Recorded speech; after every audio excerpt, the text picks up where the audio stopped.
Hello, if this is your first time, I'm Kyle and I'm one half of the Wandering Shores. So we have been traveling full-time around the country since September of 2020, and we like to provide as much information on free and affordable camping around the United States. And this week, we've got something for you just north of Leadville, Colorado. Welcome to Buckeye Gulch Dispersed Camping. Welcome to Buckeye Gulch Dispersed Camping, about 6 miles north of Leadville, Colorado. This is US 91, going that direction, which is going south here. Is Leadville, about 6 miles, and if you go this direction about 30 miles, you're going to come to Silverthorne, Colorado. So this is a fairly small dispersed camping area, but I want to do a kind of a walkthrough, and then I'm also, at the end of the video, stick with us, I'm going to show you a few other areas here in the Leadville area where there are other boondocking opportunities. Okay, as you enter the camping area, you're going to see a sign here, 14-day stay limit. You can go either left and or right. I would highly suggest that in most cases you're going to want to go left. I will take you to the right and show you some of the obstacles that you may run into, but most people with any size rig our best bet is to go to the left. So as you pull in, again, this is very smooth. There's like one big pothole down at the end, but it's very maneuverable. There is several boondocking areas, but as you can see, let me turn you around here, you're not very far from the road there. So if you're real sensitive to road noise, this is not going to be the location for you. Now, you can cut through right there if you want. I would highly suggest you get out and you check that area if you're going to cut through there. When we got here, I went and walked that and picked up about 30 nails that were laying in the tracks of where a truck or a camper would end up driving. So as you turn left, you're going to go down here around the loop. You're going to see some spots that people have clearly camped at before, right there, small camper van or something like that. There's a spot right here. But as you go around the loop, the majority of the sites that I would say are reasonable for boondocking are going to be along the back side of the loop. If you enjoy free camping and boondocking across the United States, well, we've got a lot more for you. If you haven't already checked out thewanderingshores.com, and we have an interactive Google map there where you can see all of the spots we've done campsite reviews of, as well as things to do in the area.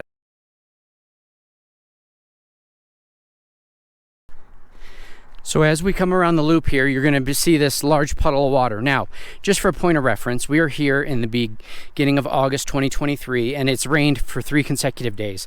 When we got here, this puddle was not there, but there was a little bit of a dip in the road, so you just have to be cognizant of that. Now, as you come around the corner, you're going to see a large area right here where we haven't had anyone camping here since we've been here, but is definitely a doable spot with plenty of opportunity for solar.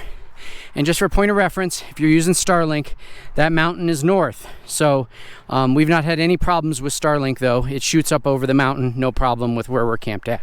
And I'll show you that here in a minute. You can see the large fifth wheel right here. Has a very nice spot.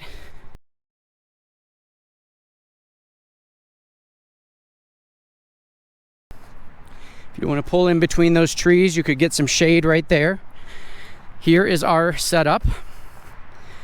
Again, we pulled in the way that I just walked you, but we did like a 7-point turn to turn around so that we could be facing that direction when we leave, and to have our door on the mountainside.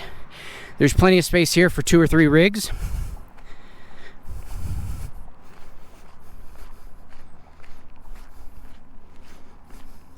I don't know this for sure, but I believe this used to be at some point an old campground, and I'll show you why here in a second. Here's another spot to the left. And over here, I'll walk you over here real quickly. You can see there are remnants of old concrete slabs that were made for tires or something to park on it. Now, we couldn't get our camper on one of those. They're too thin. So I don't know if they made campers thinner in previous decades, but we could not park on that because the space was too narrow. There's the cut through if you'd come through. But again, check for nails because there were a ton of nails. I will say there are a lot of pigs that use this area around here because they've left broken glass everywhere. So you just got to be very cautious. Here's another spot here. Huge spot. You could find a orientation of any sorts. Got a decent view of the northern sky. And then down here we have this Airstream. So pretty much anywhere along this strip here along the back, you're going to be able to pull your rig and kind of situate yourself so that your door is facing the mountain, and hopefully it'll cut down on a little road noise. Let me turn you around and show you back that direction where we just came from. Now, I'm going to go around this curve, but this will explain what the issue is if you came in and turned right. Now, there are two entrances. Before I get to that point, there are two entrances out off of 91. One of them is about 100 yards further down the road than the GPS point that I'm going to use in this video description. And it will pull you in and you basically come through here. But as you can see, there are some low-hanging tree branches. Or what our friends did when they left is they exited this way and took a left right here. Now it's all muddy right now, but it wasn't the other day. And they drove down there just before that bunch of trees, before you see the house. There's another road that leads out onto 91. But if you came in and turned right off the original entry, you're going to run into this very large pothole slash currently looks like a lake, and these low-hanging branches. So if you've got anything of any clearance below probably 8 feet, you're going to have some issues. And as you get up here a little bit further, you're going to see these tree branches here are kind of impeding your progress with a regular size rig, and those there. So that's kind of the whole video description of this BLM land, Buckeye Gulch. I'm now going to take you inside and show you a few things on the Google Maps that might be available in the area as well. All right, everyone, we're inside here. We're going to take a look at Google Maps. So right here is the town of Leadville. Just north of Leadville is Buckeye Gulch boondocking, which I just showed you and did the walkthrough. Let me pull up the satellite map and show you the main turn is right there. You go left and go around the loop there. We're parked right about there. You can see here in the video, I had talked about the other entrance. That is right there, and you can pull in and you can either cut across this field right there, or you can come in a little bit further and cut across here. But keep in mind, there is a lot of overhanging branches right there in that section. So now let me take you into Leadville and show you a few of the other services. If you're looking to get mail, B&B Shipping is the place to do it. Right here on the corner of 6th and Main Street is B&B. They charge you $5 per box, no matter what size it is, from the best I can tell. So it's a pretty good deal if you're looking to get some mail on the road. Let me go back here to the other map. Around the south side of town, right here, you're going to find the sanitation department. So let me pull up the map.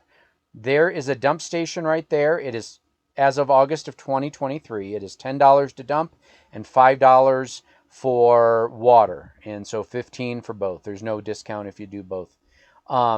If you're looking for other water source here, and if you can look on iOverlander, there is water over here at the Rodeo Fairgrounds for Lake County. I will tell you that our friends were just there and got some water, and it is well water, and it's got a very strong sulfur smell and is somewhat brown. So you're definitely going to want to filter it if you're going to get water there.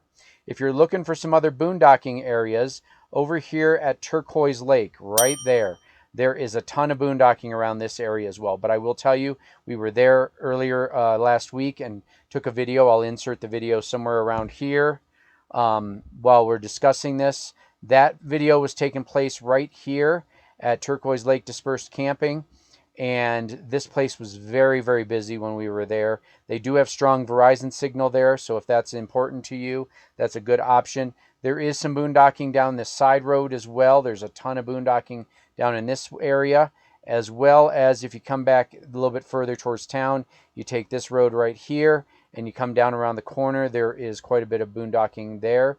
I've got some friends boondocking in that area too. Now, there is some boondocking down near Twin Lakes, which is down in this area, a little bit further out of town. But I will say we went down there to do a hike, and the spots down there are extremely rough to get into, and I've never seen a boondocking area so busy. So I would highly suggest, if you can deal with the road noise, Buckeye Gulch is probably the best place for you. Couple things about Buckeye Gulch. There is no cell service. So Verizon will show you 2 bars, but I can't even make a call out on it or get any data. AT&T does not work here, and neither does T-Mobile. So, the 3 main carriers aren't accessible here. You're going to have to depend on Starlink primarily if internet is important to you, and you decide to stay at Buckeye Gulch. So if you have any other questions, put them in the comments below. We hope you enjoyed this video, and as always, please give us a thumbs up, show YouTube that you like our content, and of course, subscribe. That really helps us as well. Thanks, everyone. Have a great day.